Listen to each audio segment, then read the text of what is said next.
Welcome आपका assessment jobs and welfare channel में। तो आज हम बात करने वाले हैं रेलवे की ओर से एक नई भर्ती का नोटिफिकेशन जारी किया गया है। 22,195 पद हैं और कुछ पद पूर्व सैनिकों के लिए 10% वैकेंसी आपको देखने को मिलेगी। तो विस्तार से हम इस वीडियो के माध्यम से जानते हैं। चैनल को सब्सक्राइब नहीं किया है, डू सब्सक्राइब जरूर करें, आपको कंटिन्यू अपडेट मिलेंगे।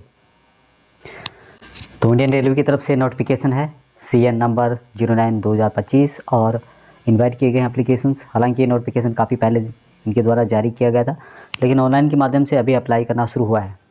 31 जनवरी 2026 से लेके 2 मार्च 2026 तक आप अप्लाई कर सकते हैं।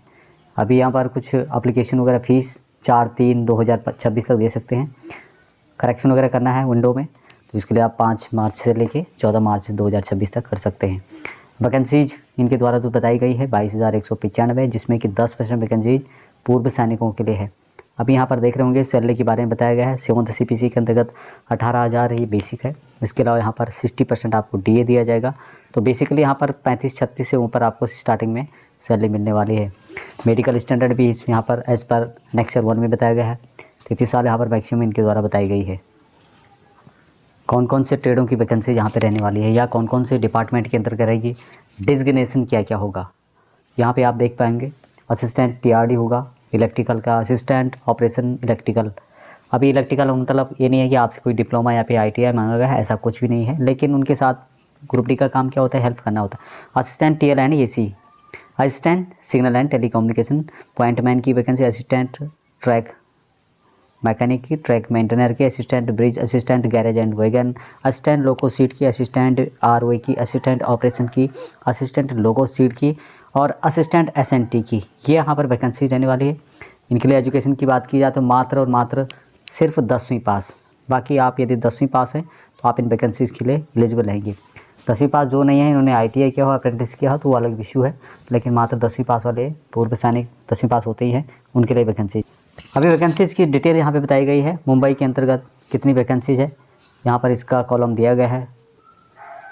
दूसरा यहाँ पर जयपुर के अंतर्गत कितनी वैकेंसीज है, ये कॉलम दिया गया है। आप वीडियो को पॉज करके देख सकते हैं। बात करें यहाँ पर इलाहाबाद के अंतर्गत, इलाहाबाद में कितनी वैकेंसीज है उसका डिटेल्स यहाँ पे दिया गया है। हुबली के अंतर्गत पूर्व सैनिकों के लिए कितनी वैकेंसीज है उसका डिटेल्स दिया गया है। आप यहाँ पे ट्रेड देख सकते हैं। जबलपुर के अंतर्गत पूर्व सैनिकों की कितनी वैकेंसीज है उसका डिटेल्स भी यहाँ पे दिया गया है। आप अपने हिसाब से देख सकते हैं।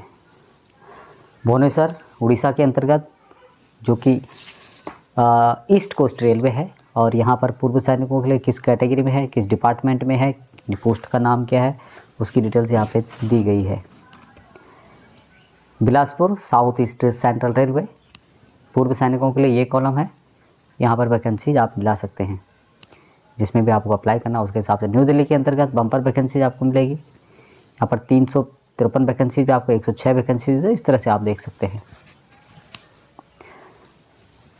साउथ रेलवे चेन्नई के अंतर्गत 111/48, तो ये भी आप यहाँ पे देख लें। गोरखपुर मंडल के अंतर्गत एक्सेसमैन, अलग अलग डिपार्टमेंट में अलग अलग डिस्ट्रीब्यूशन। गुवाहाटी ये दिया गया यहाँ पे 176 और 100 वैकेंसीज भी यहाँ तक दी गई है। बात करें कोलकाता के अंतर्गत, तो यहाँ पर आपको मिलेगी डिटेल्स कैटेगरी वाइज। यहाँ पर वीडियो को पॉज करके आप देख लें। मुंबई के अंतर्गत वैकेंसीज 135, 109 जो भी है। हाजीपुर के अंतर्गत, जो कि ईस्ट सेंट्रल रेलवे है, 101, 45, 25, 21। कोलकाता के अंतर्गत 106, 54। सिकंदराबाद के अंतर्गत पूर्व सैनिकों के लिए, तो ये वैकेंसीज थी। अब यहाँ पर टोटल जो वैकेंसी इनके द्वारा है 22,195 वैकेंसी टोटल पूर्व सैनिकों के लिए है। अभी आपको पता होगा कि इसमें 10% वैकेंसीज ये सम के लिए रिजर्वेशन होते हैं, तो उसके हिसाब से आप यहाँ पे लगा सकते हैं कि 2,200 के करीब या 2,220 के करीब यहाँ पर वैकेंसीज पूर्व सैनिकों के लिए रिजर्व होगी ही होगी। अभी वो डिस्ट्रीब्यूशन उनके द्वारा अलग दिया गया है कि किस मंडल में कितनी वैकेंसीज हैं, किस स्टेट की हैं। बात करें यहाँ पर स्टेज ऑफ एग्जामिनेशन, क्या क्या प्रोसीजर रहने वाला है भर्ती का। सबसे पहले यहाँ पे सिंगल CBT होगा दोस्तों, computer based examination, computer based test. इसमें मल्टीपल या मल्टी स्टेज मोड पर होता है। यहाँ पर मल्टी जो क्वेश्चन होते हैं ऑब्जेक्टिव टाइप के क्वेश्चन होते हैं उस टाइप के पूछे जाते हैं।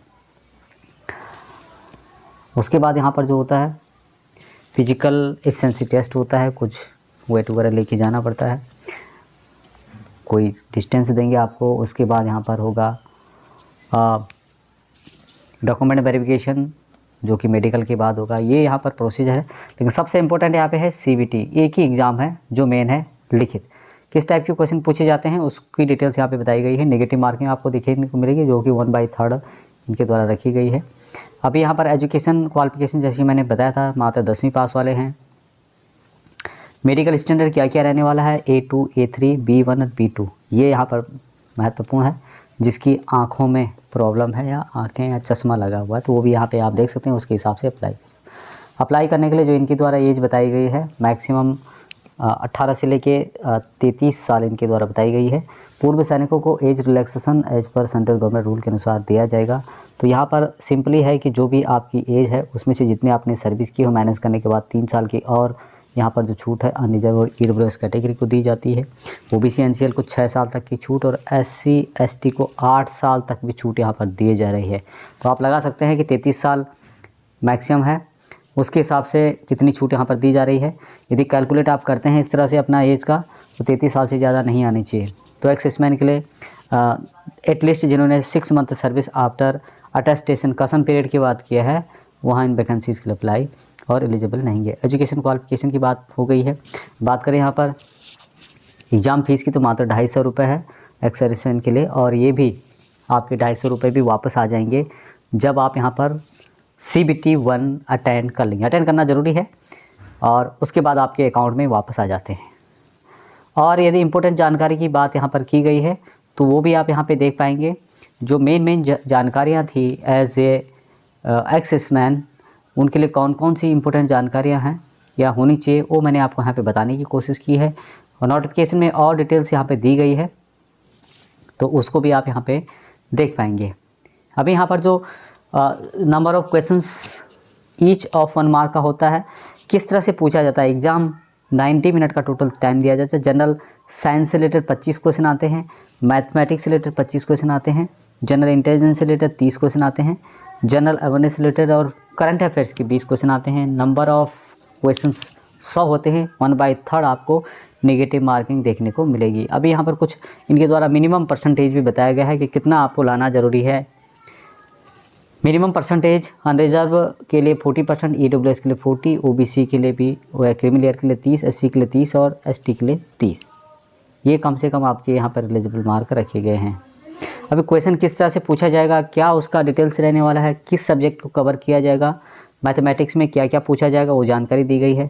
जनरल इंटेलिजेंस क्या क्या पूछा जाएगा, जनरल साइंस में क्या पूछा जाएगा, जनरल अवेयरनेस करंट अफेयर्स में क्या क्या पूछा जाएगा वो यहाँ पर दी गई है। फिजिकल की बात की जाए, जो फिजिकल एफिशिएंसी टेस्ट के बारे में उन्होंने बताया है कि should be able to left the 35 kg weight आपको 100 मीटर तक 2 मिनट में ले जाना है। ये यहाँ पर एक फिजिकल का टेस्ट रहेगा। लेडीज़ के लिए 20 किलोमीटर जो कि 100 मीटर तक ले जाना है 2 मिनट में। और should be able to run for a distance 1000 metre 4 minute and 15 second में आपको ये दूरी तय करनी है। एक चांस आपको दिया जाएगा और जो फीमेल है उनके लिए 1000 मीटर 40 सेकेंड में, 5 मिनट 40 सेकेंड में। तो ये इनका प्रोसीजर रहने वाला है। कि इन्होंने यहाँ पे मेंशन किया है कि ex serviceman will be exempted from physical efficiency test, यानी कि पूर्व सैनिकों को यहाँ पर कोई भी फिजिकल एक्टिविटी यहाँ पर नहीं करनी होगी, उनके लिए मना है, बिल्कुल यहाँ पे इनके द्वारा मेंशन किया गया है। However all ex serviceman will be required to pass the written test, physical standard, medical जो भी स्टैंडर्ड है उसको आपको यहाँ पर पूरा करना होगा, ये इनके द्वारा बताया गया है। डॉक्यूमेंट वेरिफिकेशन, अधिक जानकारी के लिए नोटिफिकेशन को आप फॉलो ज़रूर करें। लिंक आपको वीडियो को डिस्क्रिप्शन में मिल जाएगा। जय हिंद।